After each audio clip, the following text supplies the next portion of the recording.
Hello students, today we will be continuing with the chapter of liquidation of company. So आज हम सबसे पहले करेंगे क्वेश्चन नंबर 12। इसे पढ़ते हैं। The Sony valley mining company limited went into voluntary liquidation on 1 January 2016. Liquidators remuneration is 5% on assets realized and 3% on distribution among shareholders. तो यहाँ पर लिक्विडेटर की रेम्यूनरेशन के दो कंपोनेंट्स हैं. Position as on 1 January 2016 was as follows. Cash on realisation of assets is 5 lakh. तो यहाँ पर 5 लाख का कैश हमें रियलाइज हो रहा है एसेट्स को बेचकर. इसके बाद लिक्विडेशन के एक्सपेंसेस है 9,000. अनसिक्योर्ड क्रेडिटर्स हैं 62,000 के. Creditors for salaries and wages हैं दिसंबर 2015 के 6,000. ठीक है, तो यहाँ पर हमारे पास जो सैलरीज थी दिसंबर 2015 की, ये ड्यू थी. 6,000 का अमाउंट ड्यू है. इसके बाद 5,000 6% preference shares at the rate ₹30 each इस 1,50,000. अब इनके ऊपर जो डिविडेंड है वो 2013 तक का ही पे हुआ है. तो 14, 15 और यहाँ 14 और 15 का हमारे पास जो डिविडेंड है वो ड्यू है. 2 ईयर्स का डिविडेंड ड्यू है. इसके बाद 10,000 इक्विटी शेयर्स ऑफ ₹10 ईच, 9 पर share called up and paid up ₹90,000. तो यहाँ पर जो हमारे पास इक्विटी शेयर्स हैं ये भी फुल्ली पेड अप नहीं है. ₹1 जो है इनके ऊपर, एक एक शेयर के ऊपर, वो अनकॉल्ड है.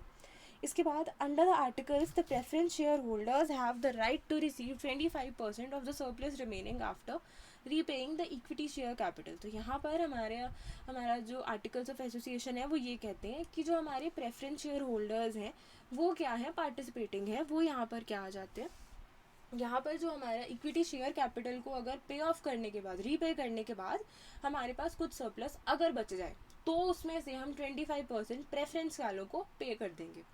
ठीक है, तो prepare the liquidators final statement of account. तो हम इस क्वेश्चन को सॉल्व करते हैं. हाँ जी, तो यहाँ पर liquidators final statement of account है. सबसे पहले हम स्टार्ट करें एसेट्स रियलाइज से. कितना? 5 लाख. इसमें से सबसे पहले हम लोग क्या माइनस करेंगे, लिक्विडेशन के एक्सपेंसेस माइनस करेंगे. 9 लाख के हो जाएंगे, ये पे हो जाएंगे, तो इसकी एंट्री पास कर देंगे. इसके बाद 9,000 के. फिर है हमारे पास लिक्विडेटर्स रेम्यूनरेशन. लिक्विडेटर की रेम्यूनरेशन के देखो जी 2 कंपोनेंट्स हैं. वो 2 कंपोनेंट्स क्या है कि हम लोग यहाँ पे जो अपने एसेट्स रियलाइज़ कर रहे हैं उसके बेस पे हम लोग रेम्यूनरेशन ले रहे हैं, और शेयर होल्डर्स को जितने पैसे दे रहे हैं उसके बेस पे भी रेम्यूनरेशन लेंगे. तो यहाँ पे इसके लिए एक वर्किंग नोट बनाते हैं. सबसे पहले तो वर्किंग नोट नंबर 1 है कैलकुलेशन ऑफ लिक्विडेटर्स रेम्यूनरेशन. सबसे पहले तो जो एसेट रियलाइज हुए हैं उसके ऊपर इन्हें 5% रेम्यूनरेशन है, यानी कि जो हमारे पास 5 लाख के एसेट्स हैं इनके ऊपर 5% इन्हें मिलने वाला है 25,000. इसके बाद डिस्ट्रीब्यूशन अमंग शेयर होल्डर्स जो है उस पर भी इन्हें क्या मिलेगा, 3% मिलेगा. पर एक चीज़ देखो, हमारे पास अभी भी और भी कुछ प्रेफरेंशियल क्रेडिटर्स हैं या जो अनसिक्योर्ड क्रेडिटर्स हैं. जब तक उनको पेमेंट नहीं होगी, क्या हमारे शेयर होल्डर्स को कोई पेमेंट हो सकेगी?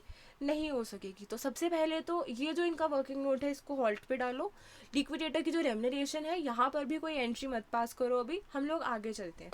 प्रेफरेंशियल क्रेडिटर्स कितने हैं? 6,000 के. ठीक है, अब देखो. हाँ जी, तो यहाँ पर देखो हमारा जो क्वेश्चन है उसको हम दोबारा से स्टार्ट कर रहे हैं. मेरी वीडियो पॉज हो गई थी. हाँ जी, तो यहाँ पर हम लोग स्टार्ट कर रहे हैं एसेट्स रियलाइज से. कितना? 5 लाख के. इसमें से देखो जो लिक्विडेटर के एक्सपेंसेस है वो लिक्विडेशन एक्सपेंसेस 9,000 के हम पे कर सकते हैं, उसकी एंट्री पास करो. फिर है लिक्विडेटर की रेम्यूनरेशन. अब वो उसके 2 कॉम्पोनेंट्स हैं. पहला कॉम्पोनेंट है 5% ऑन एसेट्स रियलाइज. तो इसके लिए अब हम वर्किंग नोट बनाएंगे. पहला working note, calculation of liquidator's remuneration. 5% on assets realise यानी कि 5 लाख का 5% कितना? 25,000. अगला क्या है component? 3% on distribution among share holders. तो यहाँ देखो, शेयर होल्डर्स को पैसे डिस्ट्रीब्यूट करने से पहले हमें बाकी सारी जो पेमेंट्स हैं हमारी अनसिक्योर्ड सिक्योर्ड क्रेडिटर्स की, वो सारी पेमेंट करनी है. तो जब पहले वो पेमेंट कर लें उसके बाद हमें पता लगेगा ना कि हम कितना अमाउंट दे सकते हैं शेयर होल्डर्स को. तो यहाँ पे इस वर्किंग नोट को अभी छोड़ दो. लिक्विडेटर की रेम्यूनरेशन के आगे भी यहाँ पर अभी कोई अमाउंट मत लिखो. सबसे पहले हम क्या लेंगे? Preferential creditors. हमें कहा गया था कि हमारे जो एम्प्लॉयज़ हैं उनकी सैलरीज दिसंबर 2015 की नहीं पेड हैं. कितनी? 6,000. तो यहाँ पर ये क्या है, हमारी जितने प्रेफरेंशियल क्रेडिटर्स की जो लिमिट आती है पे करने की उसके अंदर आ रहे हैं. तो हम इस पूरी की पूरी लिमिट को एडमिट कर लेते हैं. 6,000 की पेमेंट हो सकती है 5 लाख में से. इसके बाद अनसिक्योर्ड क्रेडिटर्स जो हैं 62,000 के, वो भी हम यहाँ से पे कर सकते हैं. देखो 5 लाख में से हम 9,000 की पेमेंट कर सकते हैं, 6,000 की कर सकते हैं, इसके बाद भी हम 60,000 की पेमेंट कर सकते हैं. ठीक है, तो कर देंगे. इसके बाद इस पेमेंट को करने के बाद और जो हमारी लिक्विडेटर की रेम्यूनरेशन का है फर्स्ट कंपोनेंट, उसको करने के बाद हम क्या लेंगे, हमें यहाँ पे ये पता लगेगा कि हम अमाउंट शेयर होल्डर्स को कितना डिस्ट्रीब्यूट कर सकते हैं। ठीक है, तो अब उसके लिए हम लोग क्या करेंगे, उस अमाउंट को कैलकुलेट करेंगे और अपना जो लिक्विडेटर की रेम्यूनरेशन का सेकंड कंपोनेंट है वो फाइंड आउट करेंगे। ठीक है, तो यहाँ देखो सेकंड कंपोनेंट फाइंड आउट करने के लिए हमें ये पता होना चाहिए कि डिस्ट्रीब्यूशन अमंग शेयर होल्डर्स कितनी है। तो उसके लिए हम लेंगे ये 5 लाख, इसमें से कुछ पेमेंट जो हैं जो हम कर चुके हैं वो माइनस करेंगे, जैसे कि लिक्विडेशन एक्सपेंसेस कितने 9000 के। इसके अलावा हम यहाँ से एक और चीज़ माइनस करेंगे, वो क्या है, प्रेफरेंशियल क्रेडिटर 6000 के। इसमें से एक और चीज़ माइनस होगी, अनसिक्योर्ड क्रेडिटर 62,000 के।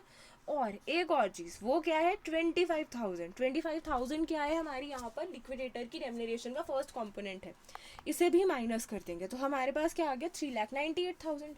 पर देखो 3,98,000 का जो अमाउंट है वो हमने सारे का सारा क्रेडिट हमने अपने शेयर होल्डर्स को तो नहीं ना देना है। ठीक है, चाहे हम उसे प्रेफरेंस इक्विटी शेयर होल्डर्स को दें, पर इस अमाउंट में अभी भी क्या एक चीज़ जुड़ी हुई है, वो क्या है, यहाँ पर लिक्विडेटर की रेम्यूनरेशन का सेकंड कंपोनेंट है। यानी कि ये जो हमारा अमाउंट है ये 100% पे नहीं है, ये 100 प्लस 3% पे एग्जिस्ट कर रहा है। ठीक है, 3% इसमें क्या है, लिक्विडेटर की रेम्यूनरेशन है। तो यहाँ पर हम R divided by 100 plus R करेंगे, किसका, 3,98,000 का। अब R क्या है हमारे पास, 3% है, तो हम ये फॉर्मूला लगाएंगे, हमारे पास लिक्विडेटर की जो रेम्यूनरेशन है वो कितनी आ गई, तो हमारी लिक्विडेटर की रेम्यूनरेशन का सेकंड कंपोनेंट 11,592 रुपीज़। तो टोटल रेम्यूनरेशन 36,592 रुपीज़ पे कर देंगे, इसकी एंट्री पास कर देंगे। अब देखो यहाँ पर ये सारी पेमेंट्स हम कर सकते थे, यहाँ इस 5 लाख में से यहाँ तक की सारी पेमेंट्स हो सकती थी, हो गई। ठीक है, इसके बाद देखो हमारे पास पैसे अगर बचते हैं तो हम प्रेफरेंस शेयर होल्डर्स को पैसे पे करने स्टार्ट करेंगे।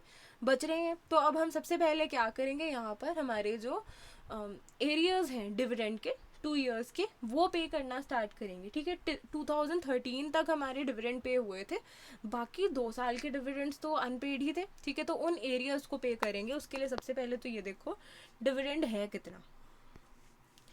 हाँ जी, तो यहाँ पर हमारा जो डिविडेंड है वो क्या है, 6% के हिसाब से है, तो 5,000 इंटू 30 रुपीज़ कितना आ गया। ठीक है, तो हमारे पास 15 लाख का जो अमाउंट था उसके ऊपर हमने 6% का डिविडेंड पे करना है। हाँ जी, सॉरी, 1,50,000 का जो अमाउंट था उसके ऊपर हम पे करेंगे यहाँ पर 6% का डिविडेंड 1 साल का। ठीक है, तो अब देखो हमारे पास क्या अमाउंट आया, तो हमारे पास 1 साल का डिविडेंड आ गया 18,000, यानी कि हमारा 2 ईयर्स का ड्यू है डिविडेंड। तो हम क्या करेंगे, 9,000 1 साल का हमारा डिविडेंड ड्यू था, तो इसको 2 ईयर्स का बनाने के लिए हम कर देंगे 2 से मल्टीप्लाई, यानी कि 2 ईयर्स के हिसाब से हमारा 18,000 का डिविडेंड ड्यू है। अब देखो 5 लाख में से ये सारी पेमेंट करने के बाद, इतनी पेमेंट्स करने के बाद क्या हम 18,000 का एरियर पे कर सकते हैं कि नहीं कर सकते, कर सकते हैं, पूरा अमाउंट पे हो सकता है। हमारे पास अभी भी बचा हुआ अमाउंट है, तो हम क्या करते हैं, इसकी पूरी पेमेंट कर देंगे। अगली एंट्री देखो, हमें कहा क्या गया था कि यहाँ पर हमने पेड अप कैपिटल जो है, सबसे पहले तो प्रेफरेंस शेयर होल्डर्स को वो पे करनी है, इसके बाद इक्विटी शेयर होल्डर्स को पेमेंट करनी है, और उसके बाद अगर फिर भी पैसे बच जाए तो हम यहाँ पर सरप्लस की पेमेंट भी करेंगे प्रेफरेंस शेयर होल्डर्स को। तो यहाँ पर सबसे पहले तो ये देखते हैं कि कितना पैसा बच रहा है। अब देखो हमारे पास अमाउंट कितना बचा, 3,68,408। ये सारी की सारी पेमेंट्स करने के बाद हमारे पास ये अमाउंट बचा है। हाँ जी, तो इस अमाउंट में से अगर हम लोग प्रेफरेंस कैपिटल जो है वो पूरी की पूरी रीपे कर दें तो हम कर सकते हैं, पूरी हो सकती है। तो हम यहाँ पे 1,50,000 की जो पूरी प्रेफरेंस कैपिटल है इसे रीपे कर देते हैं। ठीक है, इसके बाद देखो फिर हम क्या करेंगे, इक्विटी शेयर होल्डर्स को रीपे करने की कोशिश करते हैं, देखते हैं कितना अमाउंट बचता है हमारे पास। हाँ जी, तो अब देखो हमारे पास ये सारी पेमेंट्स करने के बाद कितना अमाउंट बचा, प्रेफरेंस शेयर होल्डर्स को भी जब पेमेंट सरप्लस वाली मनी कैपिटल रीपे कर दी तो हमारे पास 2,18,408 बचते हैं रुपीज़। ठीक है, तो अब देखो अब यहाँ पर हमें ये पता है कि जो हमारी जो इक्विटी कैपिटल है वो कितनी है, 10,000 शेयर्स हैं, जो कि एक शेयर कितना है, 10 रुपीज़ का है, यानी कि 1 लाख की टोटल कैपिटल है, पर उसमें से 90,000 जो है वो पेड अप है। ठीक है, हमने हमने इन्हें क्या करनी है, हमने इन्हें सिर्फ और सिर्फ जो 90,000 जो इन्होंने ऑलरेडी पे किया हुआ अमाउंट है ना वो रीपे करना है, ठीक है। हमने क्या करना है यहाँ पे रीपे करना है, तो जितना हमें आया हुआ है सिर्फ वही तो रीपे करेंगे, जो आया ही नहीं उसको क्या रीपे कर रहे हैं, ठीक है। तो 90,000 हम रीपे करते हैं, ठीक है। अब देखो अमाउंट बचता है कि नहीं बचता है। अब देखो अगर 90,000 की जो पेमेंट थी वो भी कर दी इक्विटी शेयर होल्डर्स, ठीक है, ये वाली जो इक्विटी शेयर होल्डर्स को 90,000 की पेमेंट भी कर दी, तो भी हमारे पास पैसे बच रहे हैं। कितनी पेमेंट हो रही है इनकी कैपिटल रीपेमेंट के बाद, कितने पैसे बचे हैं, 1,28,400, तो इसे हम कह देंगे सरप्लस, ठीक है। अब हमें कहा गया था कि जो सरप्लस है उसमें हमारे जो प्रेफरेंस कैपिटल है उसकी पार्टिसिपेशन है 25% की, यानी कि जो सरप्लस है उसके बाद पैसे बचते हैं, ठीक है। सरप्लस का 25% पे होने के बाद जो पैसे बचेंगे, यानी कि जो 75% है सरप्लस का, वो कहाँ जाएगा, तो क्या करेंगे, वो पेमेंट किसके पास जाती है, हमेशा ही इक्विटी कैपिटल के पास चली जाती है, ठीक है। तो यहाँ पर हम लोग क्या करेंगे, इस अमाउंट को 25 और 75 का जो रेशो है उसमें डिवाइड कर देंगे, ठीक है। हाँ जी, तो अब देखो यहाँ पर हमारे पास प्रेफरेंस वालों को सॉरी हमारी जो इक्विटी कैपिटल है उसको पे करने के बाद कितने पैसे बच रहे हैं, 1,28,408 रुपीज़। अब ये क्या है, सरप्लस है, तो इसका 25% जो है वो जाएगा प्रेफरेंस वालों के पास, और इसका 75% जो है वो किसके पास जाएगा, इक्विटी वालों के पास जाएगा। हमें कहा गया था कि जब हम अपनी पेमेंट्स कर देंगे, सारी इक्विटी कैपिटल रीपे कर देंगे, तो उसके बाद अगर सरप्लस बचेगा, वो कितना बच रहा है, 1,28,408, उसका 25% प्रेफरेंस के पास जाएगा, और जो बचा हुआ पैसा है वो कहाँ जाएगा, वो लिक्विडेटर अपने पास थोड़ी रखेगा, वो पैसा जाता है इक्विटी वालों के पास, ठीक है। तो यहाँ पर जो सरप्लस में से 75% हिस्सा है वो इक्विटी को देंगे, ठीक है। तो अब देखो सबसे पहले तो 1,28,408 आया कहाँ से, हम लोग 5 लाख में से 9,000 माइनस करेंगे, 36,592 माइनस करेंगे, 6,000 माइनस करेंगे, 62 भी माइनस करेंगे, 18,000, 1,50,000 दोनों माइनस किए, और ये जो 90,000 है ये भी माइनस करेंगे। फिर हमारे पास क्या बचेगा, 1,28,408, इसका 25% करेंगे तो आएगा 32,102, ये हम पे कर देंगे प्रेफरेंस वालों को, और 75% अगर इसका हम करेंगे तो हमारे पास आएगा 96,306। ये अगर हम सारा पे कर दें तो प्रेफरेंस को जाएगा टोटल अमाउंट 2,102 रुपीज़, और इक्विटी वालों के पास जाएगा 1,86,306 रुपीज़, ठीक है। तो यहाँ पर जब हम सारी पेमेंट कर देंगे तो हमारे पास जितना अमाउंट बचा हुआ था सारा खत्म हो गया, ठीक है। पूरे का पूरा 5 लाख हमारा डिस्ट्रीब्यूट हो गया, और कोई भी लाइबिलिटीज़ बची नहीं है, ठीक है। तो कहीं पे भी कोई डेफिशिएंसी वगैरह नहीं आ रही है, ठीक है। तो हमारा क्वेश्चन हो चुका है। This was it for today, thank you.